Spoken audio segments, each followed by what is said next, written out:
सभी को नमस्कार। आज हमारा विषय है प्रश्न निर्माण, जो कि 10वीं क्लास और 9वीं क्लास दोनों के लिए उपयोगी रहने वाला है।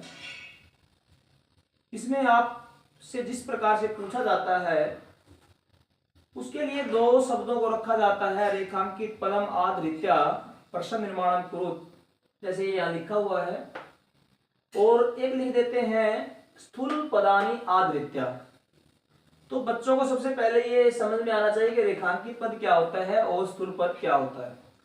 रेखांकित होता है जिस शब्द के नीचे कोई रेखा अंकित कर दी गई हो, अंडरलाइन को ही हम रेखांकित पद कहते हैं। ये जो शरीरस्य जो शब्द है ये अंडरलाइन है, इसको हम कहेंगे रेखांकित पद। तो वो कह रहा है, परीक्षा में पूछ रहा है आपसे कि जो रेखांकित पद है उसको हटाकर आप इस वाक्य का प्रश्न का निर्माण करें। उसी प्रकार जो ये शब्द है तो ये तो रेखांकित हो गए, इनको तो आप पहचान लोगे। यदि वहां पर ऊपर लिख दिया स्थूल पदम आद्रीत्या प्रश्न निर्माण कुरुत, तो वहां पर जो ये अंडरलाइन जो शब्द है इसको थोड़ा सा स्थूल कर देंगे, यानी थोड़ा डार्क कर देंगे, थोड़ा वो शब्द उस वाक्य से हटकर आपको दिखाई देने वाला है, तो उसको हम कहेंगे स्थूल पद। तो उन शब्दों को हटाकर, यानी उन शब्दों की जगह आपने प्रश्नवाचक जो शब्द है वो लिखना है और उस वाक्य के पीछे आपने प्रश्नवाचक चिन्ह लगा देना है।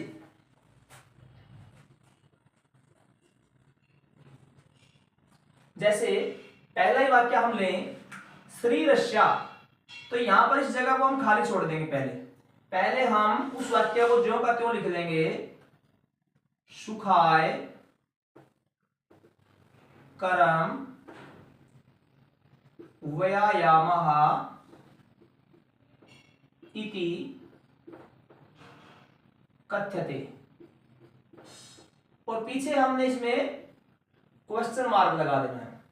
इतना सा काम तो आपने स्टार्टिंग में ही, प्रारंभ में ही कर देना है कि इस वाक्य को ज्यों का त्यों यहां पर लिख देना है आंसर शीट पे, और पीछे क्वेश्चन मार्क लगा देना है। ये तो जरूरी काम है। बहुत से बच्चे क्वेश्चन मार्क नहीं लगाते, तो उनको मैं बता दूं कि इस वजह से भी आपका अंक काट लिया जाता है। अब जो ये हमने जो जगह छोड़ी है अंडरलाइन की, तो अंडरलाइन जो ये शब्द लिखा हुआ है ये श्रीरस्या, अब इसकी जगह क्या शब्द आएगा वो हमारे लिए जरूरी बात है, वो इंपॉर्टेंट रहने वाला है। तो यहां हम लिख देते हैं कश्या। जिस बच्चे का अनुवाद अच्छा है वो बच्चा तो कर लेता है कि शरीरस्य सुखाय कर्म व्यायाम इति कथ्यते, शरीर के सुख के लिए जो कर्म किया जाता है वो व्यायाम कहा जाता है। अब इसका प्रश्न निर्माण करेंगे, किसके सुख के लिए, किसके, शरीरस्य हिंदी में करें बात तो किसके, तो किसके कश्या, ये शब्द हमने रख दिया। लेकिन जिन बच्चों की संस्कृति इतनी अच्छी नहीं है और परीक्षा उनके सिर पर है, परीक्षा की चिंता है, उनके लिए ये वीडियो रहने वाली है। इसमें हम कुछ जरूरी बातें उनको बताएंगे जिससे वो बड़ी ही आसानी से प्रश्न निर्माण, ये 4 अंक का आपका आएगा और 4 अंक में से आप 4 अंक ही प्राप्त करोगे यदि इस वीडियो को आप अच्छे से ध्यान से सुन भी लोगे तो। अब जैसे कश्या हमने लिख दिया, पीछे क्वेश्चन मार्क लगा दिया, ये सभी के समझ में आ गई होगी बात। अब जो हमारे पास जितने भी हमारे पास अध्याय 10वीं में लगे हुए हैं उनमें से ज्यादातर शब्द हमने यहां लिख दिए। कुछ शब्द रहते हैं जो अंडरलाइन है, जो स्थूल पद है। हर एक चैप्टर में 5 जो है वो प्रश्न निर्माण के पूछे जाते हैं हर एक चैप्टर में।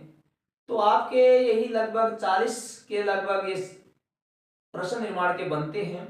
तो यहाँ हमने कुछ उनको लिखा है, उनमें से कुछ को लिखा है, और इनकी मदद से जो बचे हुए हैं उनको भी आप आराम से कर सकते हो। तो विभक्ति का थोड़ा सा भी यदि ज्ञान आपको है विभक्ति का, जैसे अकारांत शब्दों को हमने ले लिया है, सबसे पहले हमने अकारांत शब्दों को ही लिया है। अकारांत शब्दों में जैसे अकारांत होते हैं, थोड़ा सा अलग से मैं बता दूं, अकारांत होते हैं जिन शब्दों के अंत में आ हो, आ, जैसे रमेश, रमेश आ है इनके अंत में, सुरेश, राघव, माधव, राम, धनुष, इस प्रकार के जो जिनके अंत में कोई और मात्रा नहीं है वो अकारांत होते हैं। और अकारांत शब्दों के पीछे जब विसर्ग है, जैसे इस राजसिंगा, सुरादीपा, बंकिम चंद्रा, जलदाह, अब इनके नीचे ना तो उ की मात्रा है ना कोई ई की मात्रा है, लेकिन ये जो व्यंजन है इनके साथ में आ है बस लास्ट में, और ये विसर्ग है। तो जब विसर्ग अंत में हो आकारांत शब्दों के साथ, तो वहां पर क्या आएगा, कहा, कहा ये आ जाएगा। इस शब्द को हटाकर आपने इसको लिख देना है उस जगह पर, ये प्रश्नवाचक हो जाता है, और उसके पीछे क्वेश्चन मार्क उस वाक्य के पीछे, तो ये आसानी से आप कर सकते हो। दूसरा आ जाता है जैसे व्याग्रम, यदि किसी आकारांत शब्द के अंत में बिंदी है, बिंदु है ये, अब ये बिंदु है अंत में, तो आपने क्या लिख देना, कम, ये हो जाएगा। उसके बाद यदि एन है, शुंडेन, अंत में जब उसको आप उच्चारण करोगे, जब आप उस शब्द को बोल के देखोगे, जो अंडरलाइन शब्द है, जैसे वो हमने बोला शुंडेन, तो अंत में क्या आया, एन, एन आ रहा ना, एन, तो एन जब आए तो वहां आपने उस शब्द की जगह लिख देना केन। वनराज, अब आ जाते आगे बढ़ेंगे थोड़ा, वनराज पदाय, वनराज पदाय, अब आय आ गया, आय, जिस शब्द के अंत में यदि आया, आय की ध्वनि आए, तो वहां पर हमने लिख देना कश्मई। इसकी हिंदी बनती है वनराज पद के लिए, और ये पर प्रश्न निर्माण यदि हमने करना तो कश्मई, यदि किसके लिए, सुताय पुत्र के लिए, और कश्मई किसके लिए। तो ये कश्मई वर्ड थोड़ा सा आप अलग से इसको याद कर लेना, चतुर्थी विभक्ति एक वचन होता है ये। तो वनराज पदाय, आय यदि आ गया तो वहां पर कश्मई आ गया। ये आपके चैप्टरों से जो आपके अध्याय लगे हुए हैं उनसे ये शब्द हमने चिन्हित करके अलग से लिखे हैं, ताकि आपको अच्छे से समझ में आ जाए। जैसे मानुषात है, ये पंचमी विभक्ति है। आत, आत यदि आ जाए किसी शब्द के अंत में, तो वहां आएगा कस्मात।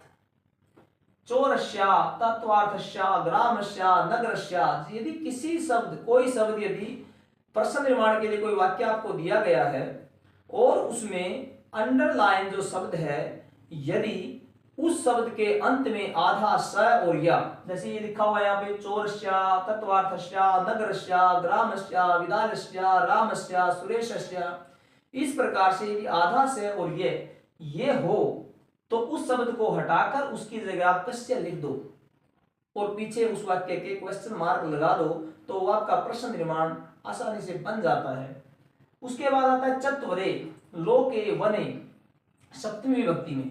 अभी इनमें आप एक कॉमन, एक सामान्य बात सभी में देख रहे होंगे, चत्वरे के अंत में भी एक ही मात्रा ऊपर है, लोके में भी एक ही मात्रा ऊपर है, वने में भी एक ही मात्रा ऊपर है। सप्तमी विभक्ति एक वचन है। जिस बच्चों को ये भी ज्ञान नहीं है कि सप्तमी विभक्ति क्या होती है, एक वचन क्या होता है, लेकिन उसको मैं ये बता दूं कि उसको इतना तो ज्ञान रहेगा कि यदि अंत में एक ही मात्रा है, जैसे विद्यालये, ग्रामे, ये वने है, ये लोके है, ये चत्वरे है, अंतिम अक्षर के ऊपर यदि एक ही मात्रा है, तो उस शब्द की जगह आप लगा दोगे कुत्र। कुत्र, कुत्र को आपने याद रखना होगा, कुत्र का अर्थ होता है कहां, कुत्र का अर्थ क्या होता है, कहां। इस प्रकार से आप इनको अच्छे से, आराम से इनको याद आप कर सकते हो। इस प्रकार जैसे स्त्रीलिंग के कुछ शब्द हैं, लता, लता यदि किसी औरत का, किसी स्त्रीलिंग का कोई शब्द है, आकारांत, ये देखो ना, ये आकारांत हो गया, आ गया इसके अंदर में, यदि आकारांत कोई शब्द है उसकी जगह क्या आएगा, का। भार वेदनया, चपेटया, यहां पर कया आ जाएगा, या क्या का लगा दो, कया। धेनु नाम स्वरक्षायाम, तो यहाँ पर काशाम, ये कुछ शब्द इंपॉर्टेंट है, इनको तो आप अलग से याद कर दोगे, लेकिन इनके लिए आपके लिए ये तरीका याद करने का बहुत अच्छा यहाँ पर हमने प्रस्तुत किया है। तो सभी बच्चे इस वीडियो को ध्यान से देखेंगे, और जो इम्पोर्टेंट हैं उनको थोड़ा अलग से लिख करके याद करेंगे, तो इस वीडियो के माध्यम से आप प्रश्न निर्माण में के इस कार्य में आसानी से आप इसको कर पाओगे। आशा है कि लगभग सी बातें आपको प्रश्न निर्माण से संबंधित समझ में आ गई होंगी। धन्यवाद।